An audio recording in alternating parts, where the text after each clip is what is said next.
మన నల్లగుట్లపల్లి రైతు బిడ్డ మన BVM శివశంకర్ ఈ రోజు పలమనేరులో కాంగ్రెస్ పార్టీ ఎమ్మెల్యే అభ్యర్థిగా నిలబడ్డాడు.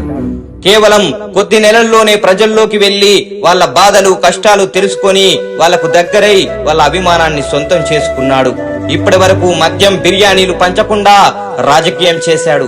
మహిళలకు అండగా నిలబడి వాళ్ళ అభిమానంతో వాళ్ళ కోసం వాళ్ళ బాధలు కష్టాలు తీర్చేందుకు పోరాడుతున్నాడు.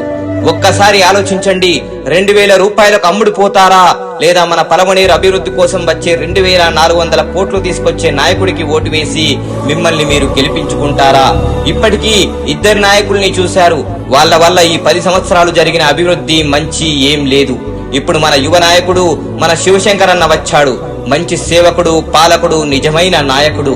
ఆయన్ని ఈసారి గెలిపిద్దాం, మనం అభివృద్ధిలో గెలుద్దాం. క్రమ సంఖ్య 3 హస్తం గుర్తుకు ఓటు వేసి పి శివశంకర్ గారిని గెలిపించండి. జై కాంగ్రెస్, జై షర్మిలమ్మ.